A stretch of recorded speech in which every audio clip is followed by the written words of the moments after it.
Esquece. Você precisa esquecer essa vingança. O quê? Acredite, neste trabalho eu conheci muitos caras que se sentem como você. Confie em mim, aqueles que seguem o caminho da vingança nunca acabam bem. Cala a boca! O que te faz pensar que sabe alguma coisa sobre isso? Falar é fácil, você não faz nem ideia! Calma, tenta relaxar. E se eu matasse a pessoa mais importante pra você? A pessoa mais importante na sua vida? É uma teoria interessante. Mas acho que você está um pouco atrasado para testar isso. Todos sobre quem você está falando já estão mortos. Eu tô vivo há mais tempo que você, garoto. E vivenciei uma época ruim. Você não é o único que sabe como é perder alguém.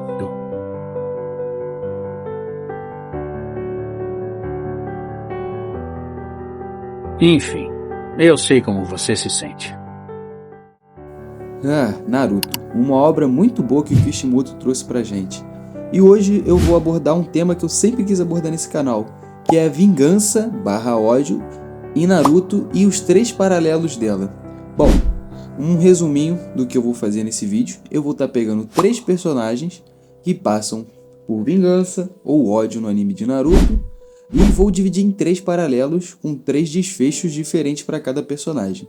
O primeiro vai ser o Kakashi, como já está a intro dele, e eu vou estar fazendo isso com os outros personagens. Vou estar botando o personagem, uma introzinha para ele, para você entender um pouco melhor o sentimento do personagem, e vou estar explicando um pouco como é que o personagem foi para o caminho da vingança ou do ódio, o desfecho que ele tomou e a liçãozinha de moral que cada um deles traz. Bom, já dizendo esse resumo aí, bora pro vídeo. Bom, para começar, o Kakashi, ele sempre foi um personagem bem misterioso desde o Naruto clássico. Não tínhamos muitas informações sobre ele, mas no Shippuden isso muda com flashbacks ou até um aprofundamento a mais nele no arco do Pain. E basicamente o Kakashi não aparece nada sobre a mãe dele no anime, mas sobre o pai aparece. E o pai dele era o Canino Branco, que era um herói da Aldeia da Folha, mas uma certa missão, em vez dele cumprir a missão, ele preferiu salvar os seus amigos e foi taxado de lixo, E isso acabou fazendo ele a cometer game over, E isso mexeu muito com o Kakashi, E ele começou a botar a missão acima de tudo, de todos os amigos, e foi criando um ciclo de ódio e que foi tomando nele e de autoaceitação, ter que fazer tudo para poder ter a aceitação dos outros, E o que acontece depois foi o seguinte: quando eles foram salvar a Rin e tudo mais, o Kakashi falou que ele não ia salvar a Rin, que ele tinha que cumprir a missão, e o Obito fala: para mim o Canino Branco foi um grande herói, e aqueles que abandonam os amigos são piores que lixo. E isso, dá um baque na mente do Kakashi, E ele começa a mudar um pouco esse pensamento dele. E outro ponto muito forte que ajudou o Kakashi a não cair na escuridão mais ainda, foi o Gai, porque ele sempre teve um amigo. O Gai sempre foi mais bobão, fala: não, Kakashi, você é meu rival, vamos fazer isso, aquilo. Sempre estava ali tentando animar o Kakashi, E o que acontece? Quando o Kakashi entrou pro Anbu, ele já era um gênio, era muito, muito poderoso. Mas uma coisa, que a gente percebia muito nesse Kakashi da Anbu é que ele ficava muito frio. Matava sem nem pestanejar, não tinha muitos sentimentos, está cada vez mais afastado. O próprio terceiro Hokage percebeu isso e pediu pro Minato colocar o Kakashi como guarda-costa dele. E depois, mais pra frente, o Kakashi até virou um Jonin da Aldeia da Folha como um professor, E o que mais me pega no Kakashi, que ele teve um caminho para trilhar de ódio, de vingança, mas ele não fez isso, A gente pode ver que quando o Sasuke começa a ir pro caminho do ódio, como na intro que eu botei ali pra vocês, o Kakashi pega e fala pro Sasuke que ele já conheceu diversas pessoas que tentaram seguir o mesmo caminho, e o Sasuke fala: mas você fala isso porque você nunca perdeu ninguém? Imagina se matasse todo mundo que você amava, Ele vira e fala: é uma teoria interessante. Se todas as pessoas que você falou já não tivessem mortas, Ele fala que entende como é que o Sasuke se sente e tudo mais, e não tenta, forçar o Sasuke a seguir o caminho certo nem nada. Ele fala: bom, agora é com você. E esse é o melhor do Kakashi, porque ele passa por diversas coisas, vê diversas gente morrendo, passa por uma trilha, um caminho de ódio, assim, pouco que aparece no anime, mas dá pra ver, que ele é um cara assim mais na dele e tudo mais, guarda muita coisa pra ele. Em momento nenhum você vê ele tentando, tipo, buscar vingança, né? E esse foi a primeira paralelo, que, né, é vingança barra ódio reprimida, que é muito bem explorada no Kakashi. Eu peço perdão, cara, que eu tô fazendo esse vídeo assim nas pressas, porque ele já era pra sair já tem tempo, cara. E eu também tô bem resfriado e tô bem baqueado de sono, trabalho. Aí eu tô comendo algumas palavras e eu não vou corrigir isso por pura preguiça, porque eu tô muito cansado. Olha pra mim! Não tem nada no meu coração. Eu não sinto nenhum tipo de dor. Não precisa se sentir culpado, Kakashi. Esse buraco foi aberto por esse mundo infernal. Obito, você disse que iria se tornar Hokage, não é? Então, salvar você significa salvar o mundo. Agora o próximo tema, cara, é do Obito, que é o meu personagem favorito de Naruto. E ele, como Kakashi, né, passou por bastante coisa, cresceu num ambiente de guerra e tudo mais. Só que ele passou por uns apertos um pouco piores e tudo mais, e foi bem manipulado, né? Então ele meio que foi induzido a ir pro caminho do ódio, né? Entre muitas aspas. Mas bom, vamos começar do começo. Obito, ele sempre foi um garoto muito sonhador, que queria ser Hokage, e ele tinha um coração bom.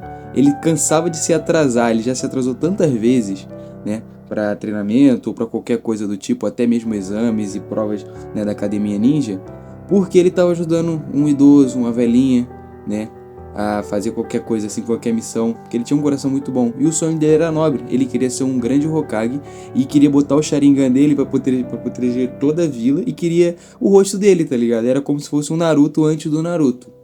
Mas onde ele começou a se perder? Bom, quando o Kakashi chegou, ele começou a sentir uma certa raiva, uma certa inveja do Kakashi, né? E por ele ser um Uchiha, ele já passava por, né, alguns preconceitos, né? Não foi mostrado na obra, mas estava implícito ali, né? Porque os Uchihas, eles passavam bastante preconceito na Aldeia da Folha. Mas aí que começa. Teve a missão, né? Como eu já citei do Kakashi e tudo mais, que ele vira pro Kakashi e fala: o ninja que quebra as regras é como lixo, mas aquele que abandona os seus amigos é pior que lixo. Mano, e essa frase, né, acaba com o Kakashi, eles fazem amizade, paz e tudo mais. O Obito morre esmagado pela pedra, entrega o seu Sharingan pro Kakashi, fala que confia ele pra proteger a Rin, salvar ele e tudo mais. E o Obito acaba indo pra debaixo da terra e conhece o Uchiha Madara, que é quem manipula ele e induz ele, né, a seguir o caminho do ódio e da vingança. E ele tava fazendo recuperação, o Madara ensina ele, coloca na cabeça dele que, tipo, ele vai ajudar o Madara a trazer a paz e tudo mais. E, né, o Madara induz aquilo tudo que acontece mais pra frente com o Kakashi com a Rin. E basicamente a Rin, ela tava como a Jinchuriki do Três Caudas. E o plano da Aldeia da Névoa era soltar a Rin na Aldeia da Folha, né, pra poder destruir tudo. Só que a Rin, já sabendo disso, quando o Kakashi vai lançar um Chidori, ela se joga na frente, porque ela se sacrifica pela aldeia. O Obito, vendo isso, não entende nada e acha que o Kakashi matou a Rin, né, e começa a surtar. E, tipo, numa luta muito foda, uma cena muito foda, cara, ele fala que tá no inferno, né, que aquele mundo é uma droga e tudo mais. E é ali que começa o caminho de vingança e de ódio dele. Ele quer fazer... Ele não quer só se vingar. No começo ele quer se vingar, mas depois ele entende, entendeu? Ele usou o ódio dele e a vingança que estava reprimida para conseguir botar um mundo onde todo mundo seja feliz, né? E ele ficou cego pelo ódio, que ele achou que estava fazendo algo pelo bem. O plano dele não era tão ruim e tudo mais. Mas depois, né, a gente percebe que ele fez várias coisas ruins e tudo mais, tudo cego pelo ódio e por um plano, né, assim, de paz. E a gente percebe que ele não queria ajudar o Madara, que ele já sabia que as ideias do Madara não eram tão assim, como eu posso explicar melhor uma palavra, não batia tão bem quanto o dele. Né? A gente percebe isso várias vezes em vários diálogos que tem dele e do Madara na Guerra Ninja. Mas o que pega é que o Obito percebe que, né, aquele plano não ia dar certo e tudo mais, ele começa a trazer o velho Obito de volta. Ele tenta botar o Naruto na mesma situação que ele, pro Naruto entender a dor dele.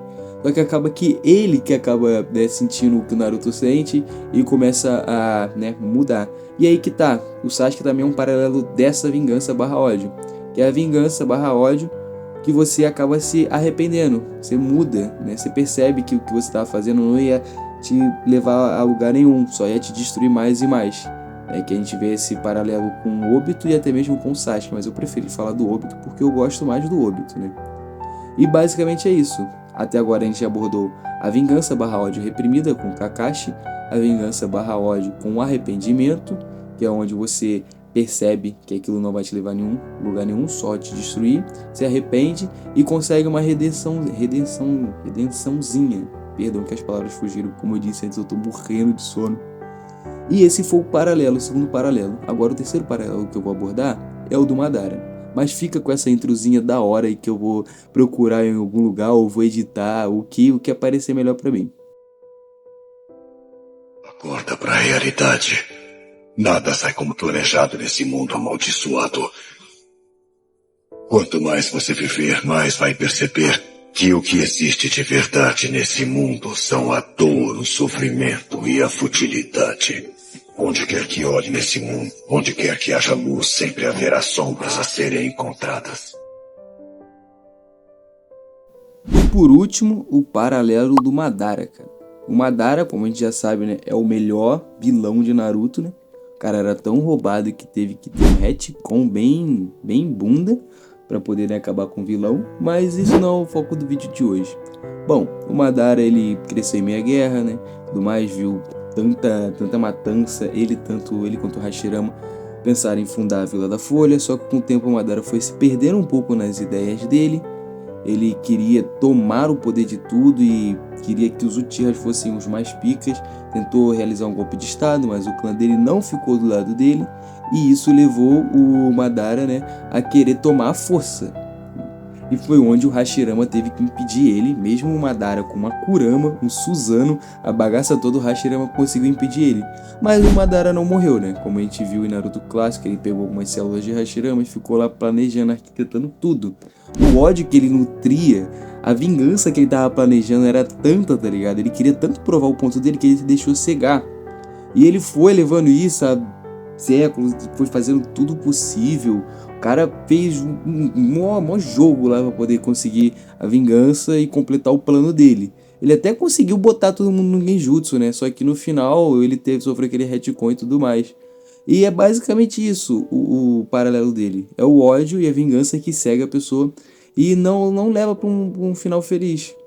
Ele acabou, né, tomando aquele golpe do Zetsu e todo o ódio, todo o plano que ele planejou, acabou, tá ligado? A vingança e o ódio que ele nutriu durante anos e anos e anos foi apagada. Num estalar de dedos foi apagada e ele ficou de bunda.